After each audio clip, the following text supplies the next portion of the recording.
4장은 여호수아서의 마지막 장입니다.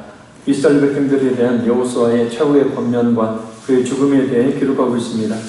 특히 이 24장은 앞장인 23장에 이어서 여호수아가 하나님의 이스라엘 백성들을 향한 구원의 역사를 회고하는 장면에 대한 말씀입니다. 우리는 지난 시간에 4가지 회고에 대해 살펴보았습니다. 첫째, 하나님께서 아브라함을 불러 언약을 맺으신 사실에 대한 회고. 둘째, 이삭의 출생에 대한 회고. 셋째, 야곱과 그의 후손의 애굽 이주에 대한 회고. 넷째, 이스라엘의 출애굽 사건에 대한 회고였습니다. 이를 통해서 여호수아가 이스라엘 백성들로 하여금 하나님이 어떤 분이신지를 다시 한번 상기하도록 하므로 하나님께서 이스라엘의 역사를 주관하셨고 지금도 주관하고 계신다라는 사실을 우리가 들었습니다. 그를 통해서 우리 역시 하나님의 말로 온 우주의 통치자이심을 깊이 깨달아 알았습니다. 이스라엘 역사가 굴곡진 역사였지만 그 모든 것을 주관하셨던 그런 하나님의 섭리가 있었음을 기억하고, 오늘도 우리가 가는 길이 어떤 길이든지 우리가 사는 삶이 어떤 삶이든지 항상 선한 길로 인도하시는 그 하나님의 섭리를 믿고 더욱 하나님을 의지하여 오늘을 힘있게 살아가야 함을 우리가 깨달았습니다. 계속해서 여호수아가 회고하는 이스라엘 역사를 통해서 오늘 우리를 향하신 하나님의 역사, 그 역사 가운데 하나님의 변함이 없으신 그 깊으신 은혜와 사랑을 깨닫는 우리 모두가 되기를 간절히 소원합니다. 이 시간 성령 하나님의 역사하심으로 큰 은혜의 시간이 되기를 바랍니다. 다섯째, 요단 동편의 아모리 멸절 사건에 대한 회고입니다. 우리 8절을 다시 읽겠습니다. 내가 또 너희를 인도하여 요단 저쪽에 거주하는 아모리 족속의 땅으로 들어가게 하며 그들이 너희와 싸우기로 내가 그들을 너희 손에 넘겨주매 너희가 그 땅을 점령하였고 나는 그들을 너희 앞에서 멸절시켰으며. 아멘. 요단 저쪽 곧 요단 동편이죠. 동편에 거주하고 있는 아모리인의 두 왕인 시온과 옥을 멸망시킨 사건에 대한 회고입니다. 사실 요단 동편에 가나안 땅은 하나님께서 이스라엘에게 주시기로 약속한 땅이 아니었습니다. 하나님께서 약속하신 땅은 요단 서편 땅입니다. 그래서 모세와 이스라엘 백성들도 처음에는 요단 동편의 아모리 족속과 전쟁을 하지 않고 그 땅을 그냥 통과만 하려고 했었습니다. 그럼에도 불구하고 요단 동편을 정복한 것은 헤스본한 시온과 바산한 옥이 그 땅을 통과하려는 것을 거절하고 전쟁을 걸어왔기 때문입니다. 민수기 21장 21절에서 24절 말씀에 보면 이렇게 말씀합니다. 이스라엘의 아모리 왕 시온에게 사신을 보내 이르되 우리에게 당신의 땅을 지나가게 하소서. 우리가 밭에든지 포도원에든지 들어가지 아니하며 우물물도 마시지 아니하고 당신의 지경에서 다 나가기까지 왕의 큰 길로만 지나가리다 하나 시온이 이스라엘의 자기 영토로 지나감을 용납하지 아니하고 그의 백성을 다 모아 이스라엘을 치러 광야로 나와서 야하스에 이르러 이스라엘 침으로 이스라엘이 칼날로 그들을 쳐서 무찌르고 그 땅을 아로논에서부터 야복까지 점령하여 암몬 자손에게까지 미치니 암몬 자손의 경계는 견고하더라. 아멘. 이런 이유로 요단 동편을 정복한 모세는 그 땅을 르벤과 갓과 므낫세 반 지파에게 요단 서편의 가나안 땅을 정복하는데 앞장선다는 그런 다짐을 받고 기업으로 줍니다. 그것이 바로 민수기 32장 29절에서 33절의 내용입니다. 모세가 그들에게 이르되 갓 자손과 르벤 자손이 만일 각각 무장하고 너희와 함께 요단을 건너가서 여호와 앞에서 싸워서 그 땅이 너희 앞에 항복하게 이르면 길르앗 땅을 그들의 소유로 줄 것이니라. 그러나 만일 그들이 너희와 함께 무장하고 건너지 아니하면 그들은 가나안 땅에서 너희와 함께 땅을 소유할 것이니라. 갓 자손과 르벤 자손이 대답하여 이르되 여호와께서 당신의 종들에게 명령하신 대로 우리가 행할 것이라. 우리가 무장하고 여호와 앞에서 가나안 땅에 건너가서 요단 이쪽을 우리가 소유할 기업이 되게 하리이다. 모세가 갓 자손과 르벤 자손과 요셉의 아들 므낫세 반 지파에게 아모리인의 왕 시온의 나라와 바산 왕 옥의 나라를 주되 곧 그 땅과 그 경내의 성읍들과 그 성읍들의 사방 땅을 그들에게 주매. 아멘. 중요한 것은 요단 동편의 아모리인의 왕 시온과 바산 왕 옥을 정복한 이 사건이 이스라엘 요단 서편을 정복하는데 매우 중요한 사건이 된다는 겁니다. 요단 서편에 있던 가나안 족속들이 아모리인의 왕 시온과 바산 옥이 이스라엘에게 정복당했다는 그 소식을 듣고 하나님께서 함께 하시는 이스라엘에 대한 큰 두려움으로 간담이 녹는 곧 견의를 완전히 상실해버리는 상태에 빠지게 만들었기 때문입니다. 여호수아 2장 24절 말씀입니다. 또 여호수아에게 이르되 진실로 여호와께서 그 온 땅을 우리에게 주셨으므로 그 땅의 모든 주민이 우리 앞에서 간담이 녹더이다 하더라. 아멘. 우리는 이 사건을 통해서 두 가지 교훈을 마음에 새겨야 합니다. 이 사건에 대한 교훈을 이스라엘 백성들로 하여금 깨달아 알도록 지금 이 여호수아가 이 사건을 회고하고 있기 때문입니다. 작은 첫째는 하나님의 백성을 대적하는 것은 곧 하나님을 대적하는 것으로 하나님의 심판을 피할 수 없다라는 겁니다. 아모리인의 왕 시온과 바산 옥이 모세의 요구를 그대로 수용해서 이스라엘 백성들이 자신들의 땅을 그냥 통과하도록 내버려 두었다면 그들은 살 수가 있었을 겁니다. 그러나 물론 그들 입장에서 보면 분명히 불안했겠죠.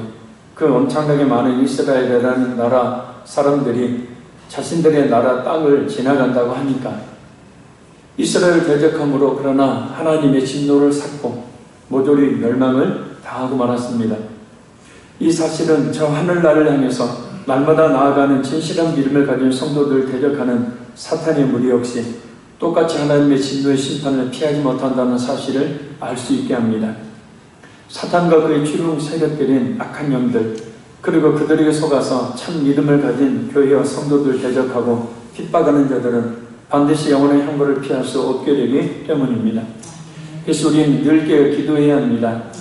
그래야 우리 자신 역시 순간 불의의 도구가 되지 않기 때문입니다.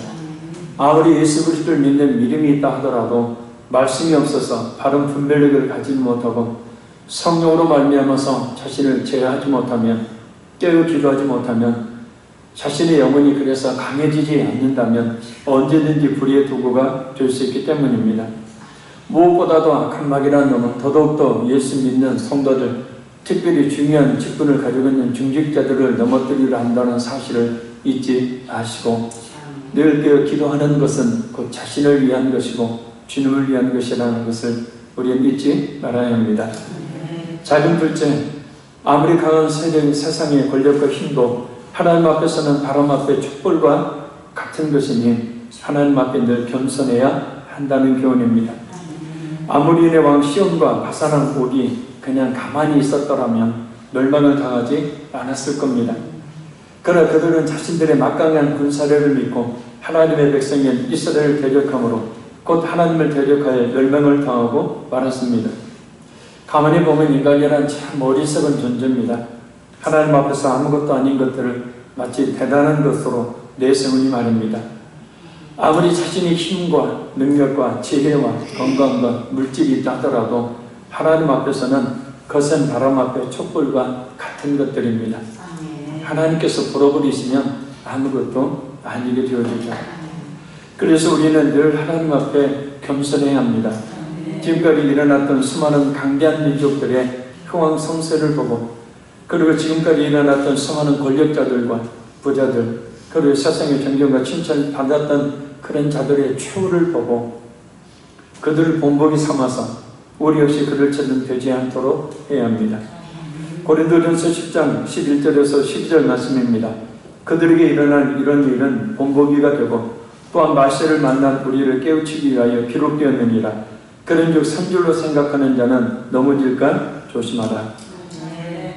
우리를 높이시고 낮추시는 모든 권세와 능력은 오직 하나님께만 있습니다.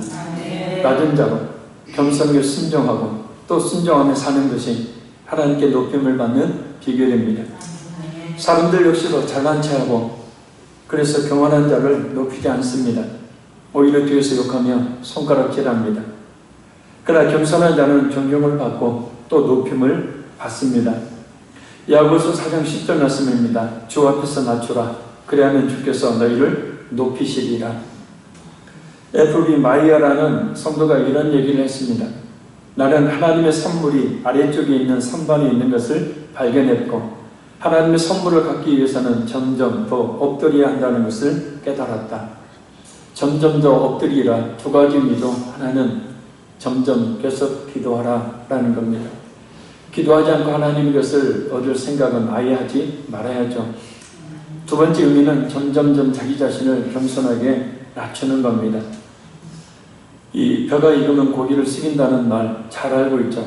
그래서 우리 역시도 마찬가지죠. 우리의 신앙이 진짜 깊어진다면, 진짜 믿음의 연수가 갈수록 있게 되어진다면 더욱더 우리는 겸손한 그런 하나님의 종, 이 종이라는 말은 이 노예라는 뜻입니다. 그래서 우리는 노예로 살아야 합니다. 예수님의 노예. 곧 예수님께서 시키는 그대로, 예수님께서 원하시는 대로 우리 자신의 모든 것을, 노예는 자신의 시간이 없습니다. 노예의 모든 소유는 자신의 것이 아닙니다. 노예의 모든 삶은 주인을 위한 삶입니다. 그래서 우리는 겸손하게 그리스도의 노예로 살아야 합니다. 그럴 때 주님께서 우리를 높여주시고, 또 사람들도 그것을 압니다. 그 사람이 진짜 겸손한 사람인지 교만한 사람인지는 아닙니다. 그래서 하나님께서는 또 사람들은 겸손한 그 사람을 높입니다. 칭찬합니다. 존경합니다. 근데 그렇지 않으면서 자기 자신의 잘난 체를 늘 하면서 교만하게 되어지면 사람들이 따르지 않게 되겠죠. 그래서 그런 교만으로 스스로 멸망을 자초했던 그 두 왕을 우리가 잊지 말고 늘 하나님 앞에서 우리 자신을 낮추고, 자기 자신을 낮추는 방법은 두 가지입니다. 하나는 말씀입니다. 말씀을 철저히 순종하는 거예요. 그리고 두 번째는 기도합니다. 충분히 기도하면 겸손하게 됩니다. 두 가지가 없으니까 교만하게 되고, 그래서 자신들의 생각을 내세워서 결국은 그렇게 멸망을 이 두 왕처럼 당하게 되는 겁니다. 여섯째, 이 회고는 발람의 저주 사건에 대한 회고입니다. 우리 9절에서 10절 말씀 같이 읽겠습니다. 또한 모압 왕 시볼의 아들 발락이 일어나 이스라엘과 싸우더니 사람을 보내어 부올의 아들 발람을 불러다가 너희를 저주하게 하려 했으나 내가 발람을 위해 듣기를 원하지 아니하였으므로 그가 오히려 너희를 축복하여 나는 너희를 그의 손에서 건져내었으며. 아멘. 이 말씀이 있었던 당시의 배경은 이스라엘이 가나안을 목전에 두고 모압 평지에 진을 쳤을 때입니다. 당시의 모압 왕은 시볼의 아들 발락이었습니다. 이 발락은 이스라엘이 아무리 남왕국과 북왕국을 모두 쳐부신 사실, 또 그들이 60만 대군을 보유하고 있다는 사실 때문에 두려워했습니다. 그래서 근처에 살고 있었던 미디안인들의 장로들에게 이스라엘을 공격할 수 있는 방법에 대해서 자문을 합니다. 왜냐하면 미디안인들은 유목생활과 무역을 통해서 이스라엘에 대한 많은 정보를 가지고 있었기 때문입니다. 그런데 사실 이스라엘은 모압을 공격할 의사가 전혀 없었습니다. 그래서 모압이 사실 이렇게 이스라엘을 대적할 필요 역시도 없었던 겁니다. 모압인들은 우리가 잘 아는 이 롯의 후예입니다. 롯은 아브라함의 사촌입니다. 롯의 신앙을 이어받아서 하나님을 잘 섬기기만 있어도 하나님의 섭리 가운데 이루어지고 있는 이스라엘의 가나안 진입을 잘 이해할 수 있었을 것입니다. 그래서 이렇게 이스라엘에 대한 불필요한 적개심이나 두려움은 느끼지 않았을 것입니다. 그러나 발락이라는 이름의 뜻이 침략자, 약탈자라는 뜻이듯이 가만히 있지를 못하고 스스로 죽음을 자초합니다. 우리는 이 발락을 통해서 불신앙이 쓸데없는 그런 걱정과 두려움을 가져오게 만들고, 그 쓸데없는 걱정과 두려움의 결과라는 것은 결국은 그 걱정과 두려움 그대로 이루어진다라는 사실을 알 수 있습니다. 이를 그르치게 만드는 것이 걱정과 염려입니다.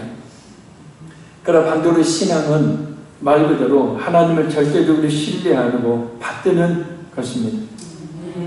그래서 신앙이 있으면 그런 걱정과 두려움을 갖지 않습니다.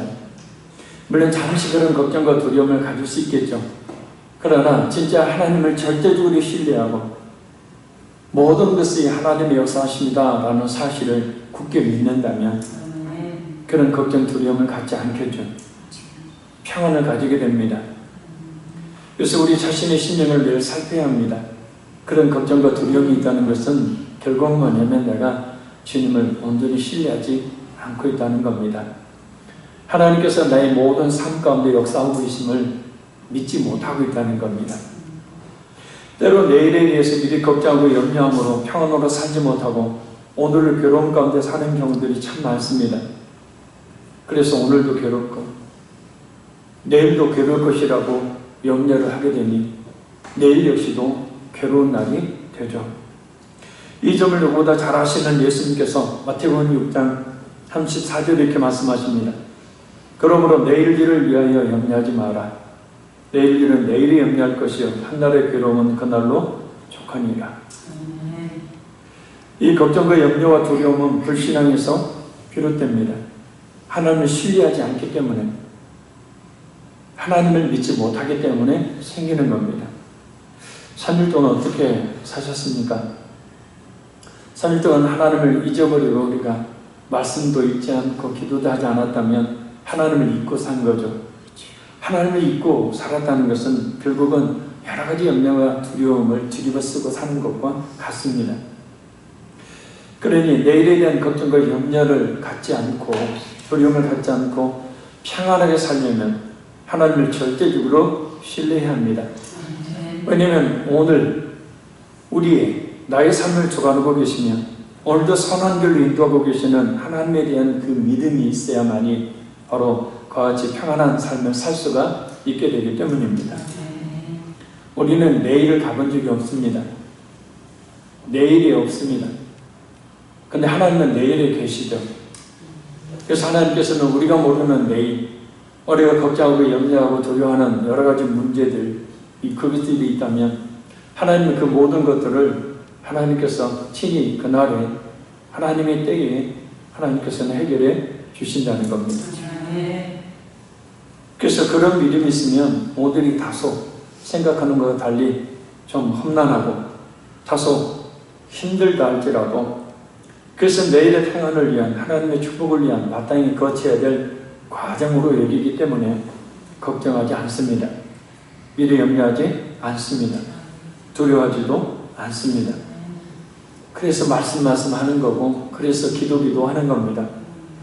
그래서 말씀과 기도를 통해서 하나님을 함께 하시는 이런 확신을 우리가 가져야 합니다.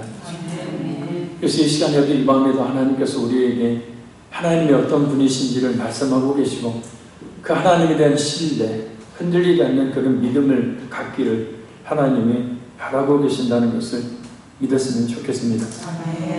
그래서 오늘 좀 힘들고 어려워도 밝게 찾아올 내일을 바라보고 미소 지을 수 있는 우리 모두가 되기를 바랍니다. 왜냐하면 하나님께서 이스라엘 백성들을 향한 발락과 발람의 그 저주를 축복으로 바꿔주셨습니다. 우리에게 임할 수 있는 그런 어떤 저주도 반드시 하나님은 축복으로 바꿔주시는 분입니다. 돌을 떡으로 만드시는 하나님, 뱀을 생선으로 만드시는 하나님.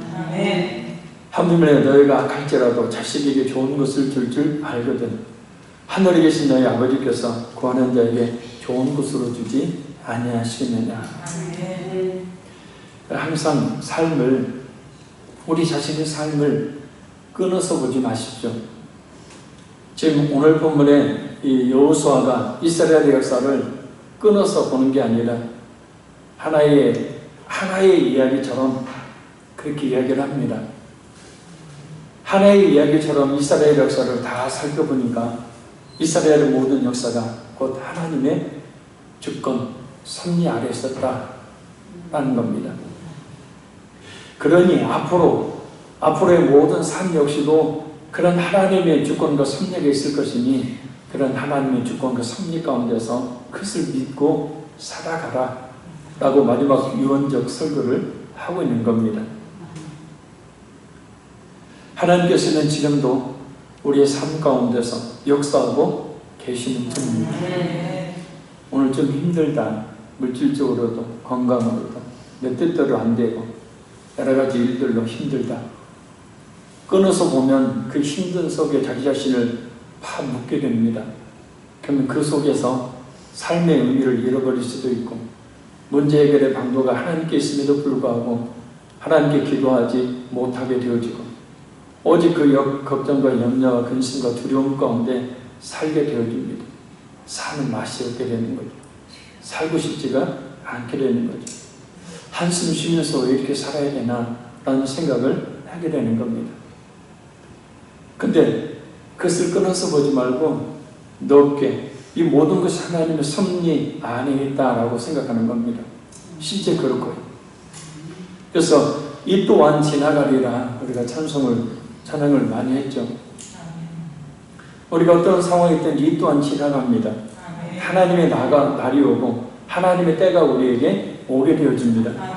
그래서 그 순간순간 힘듦들을 한 거쳐야 될 과정으로만 여기고 또 이를 통해서도 하나님의 역사하심이 있다는 사실을 믿고 지금도 역사하고 계시는 하나님을 절대로 신뢰하는 우리 모두가 되기를 간절히 소원합니다. 마지막 7째는 가나안 땅의 정복과 정착에 대한 회고입니다. 우리 11절에서 13절 말씀 더 찍겠습니다.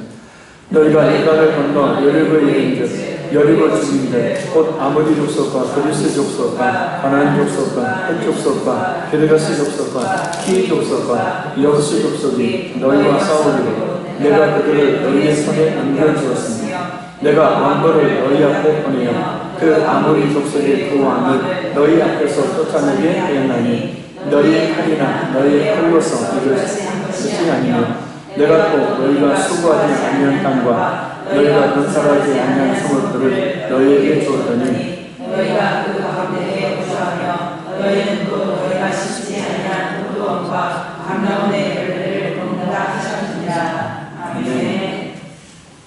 이 말씀을 통해서 여호수아가 가나안 정복 그 사건에 대한 세 가지를 회고합니다. 자, 그럼 첫째는 가나안 7족속을 이스라엘의 손에 하나님께서 넘겨주셨기 때문에 정복할 수 있었다라는 회고입니다.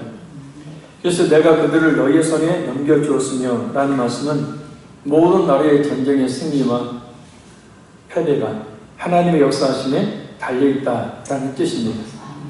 싸우는 것은 이스라엘과 가나안 족속들이지만 하나님은 하나님의 뜻을 이루시기 위해서 그 싸움의 승패를 주관하신다라는 겁니다.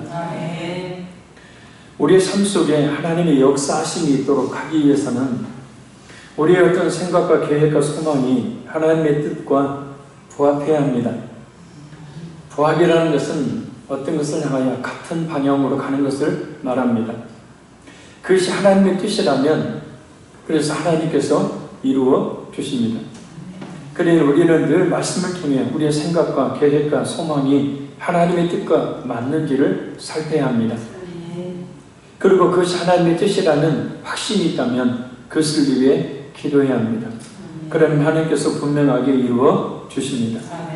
하나님의 계획 속에는 가나안 7족속을 멸절하시고 그 전쟁에서 승리하게 하시는 그것이 하나님의 계획이고 하나님의 뜻이었습니다.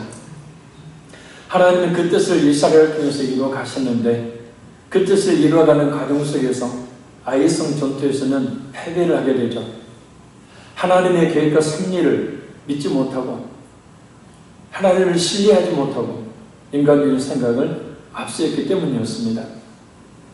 그래서 우리의 모든 삶을 하나님이 주관하고 계신다. 이 한 가지를 이 밤에 잊지 마시길 바랍니다.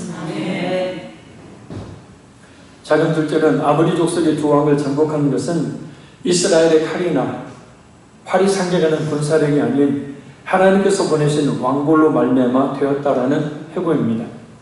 이 왕벌에 대해서 다양한 해석들이 있습니다. 70인 성경에는 호박벌 또는 말벌 그렇게 되어 있습니다.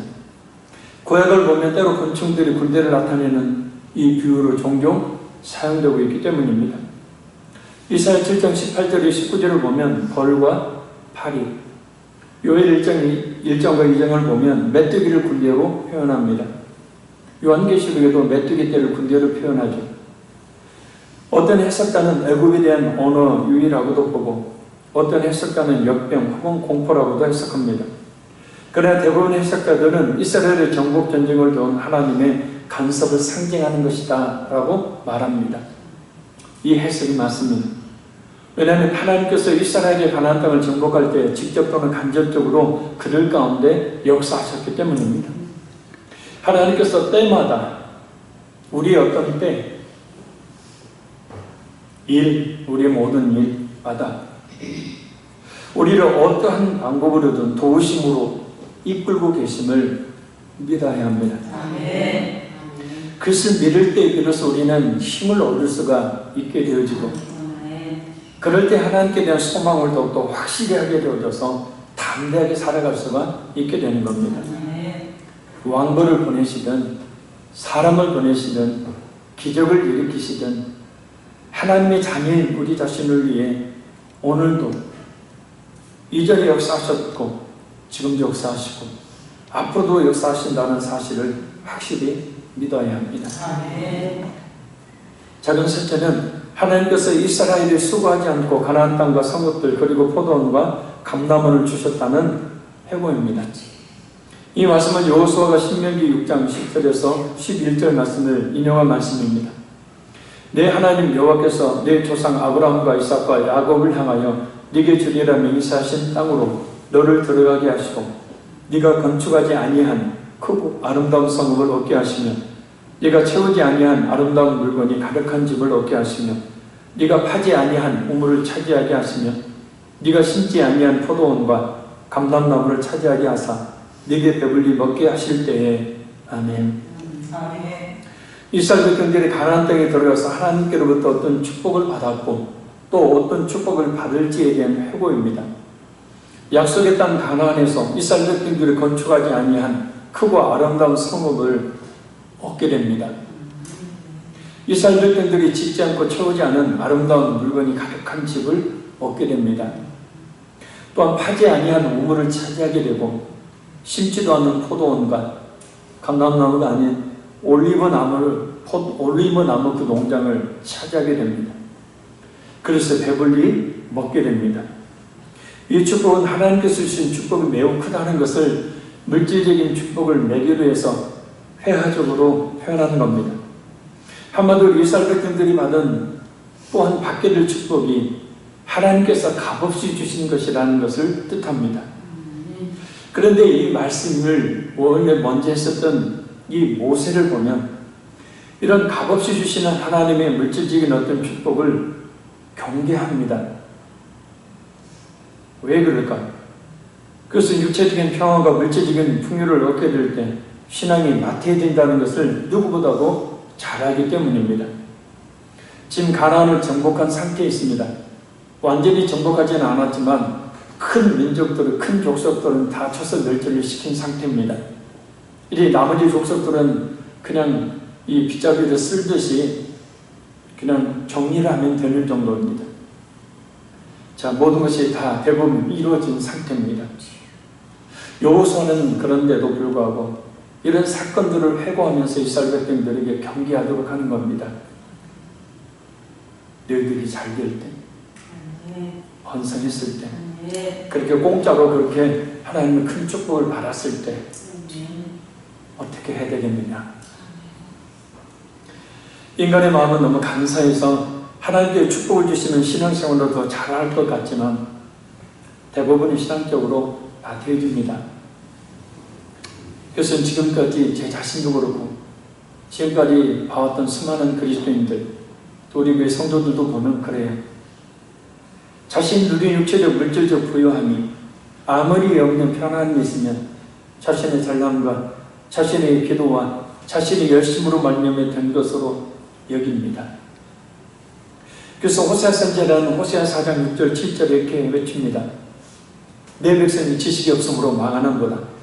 네가 지식을 버렸으니 나도 너를 버려 내 제사장이 되지 못하게 할 것이요 네가 내 하나님의 율법을 잊었으니 나도 내 자녀들 잊어버리리라. 그들은 번성할수록 내게 범죄하니 내가 그들의 영화를 변하여 요기되게 하리라. 실제 이스라엘이 가나안 땅에 정착한 이후는 타락과 불신앙의 역사 그렇게 이야기해도 과언이 아닙니다. 그래서 그 땅에서 많은 외세의 침입으로 고통을 당합니다. 포로로 끌려갑니다. 그 젖과 꿀이 흐르는 땅이 더 이상 젖과 꿀이 흐르는 땅이 아닌 황무지가 되는 환난들을 무수히도 많이 겪게 됩니다. 그래서 사실 그들에게 젖과 꿀이 흐르는 땅이 되지를 못했습니다. 육이 편안하며 물질적인 풍요가 오게 되면, 물질적으로 큰 어려움을 얻게 되면 사람이란 피경은 신앙생활이 나태해지게 됩니다.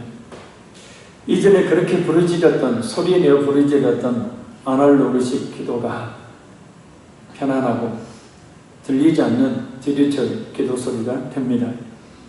기도의 시간이 점점점 줄어듭니다. 예배에 대한 참여도 점점 소홀하게 됩니다. 그렇게 열심히 헌신했던 사람이 편안함을 쫓아서 교회에 나와서도 손 하나 까딱하지 않습니다.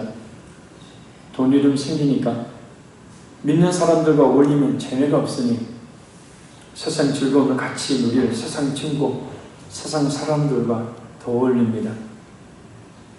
그렇게 신앙생활을 열심히 했을 때는 세상 친구들 만나지 않던 사람이 물질적인 게 생기니까 동창회 찾아갑니다.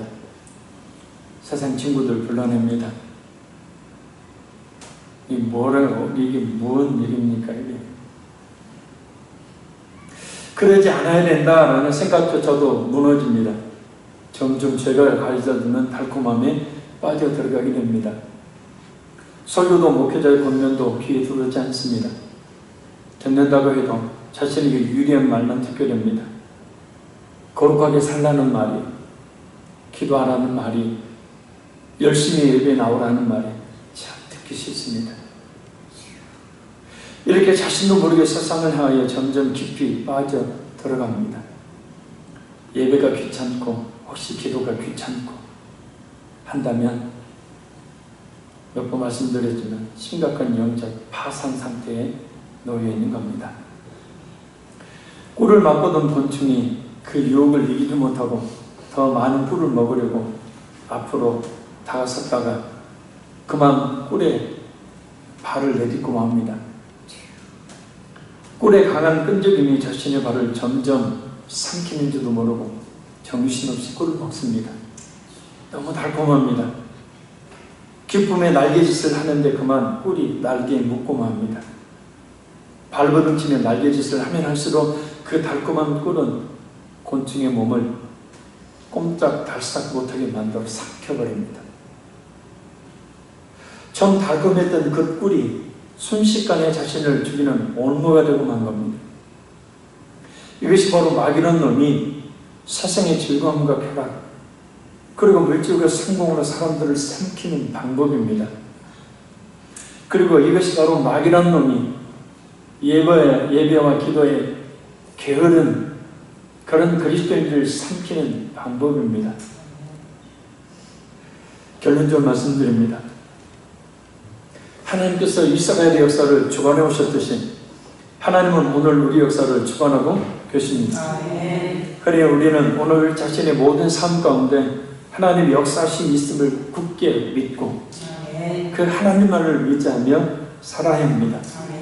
하나님을 의지한다는 것, 하나님을 신뢰한다는 것은 곧 늘 그 말씀을 듣고 그 말씀에 겸손하게 순종하는 것, 그리고 늘 기도하는 것을 말합니다. 그래야 하나님의 인도하심을 받을 수가 있습니다. 분명 하나님께서는 우리를 그 의도하신 대로 의의 길로, 선한 길로, 축복의 길로 인도하십니다. 이 말씀을 굳게 믿으면서 오늘을 내일을 힘있게 사는 것이 곧 하나님의 우리 자신을 향한 뜻입니다. 하나님은 분명 지금도 우리 모든 일 가운데 역사하고 계십니다. 우리 육신의 눈으로 보이지 않지만 우리가 믿음의 눈을, 말씀을 듣고 믿음의 눈을 열어서 보면 지금 이 시간에도 하나님은 내게, 우리 자녀들에게, 우리 가정 가운데, 우리 교회 가운데, 우리 모든 삶 가운데 일하고 계십니다.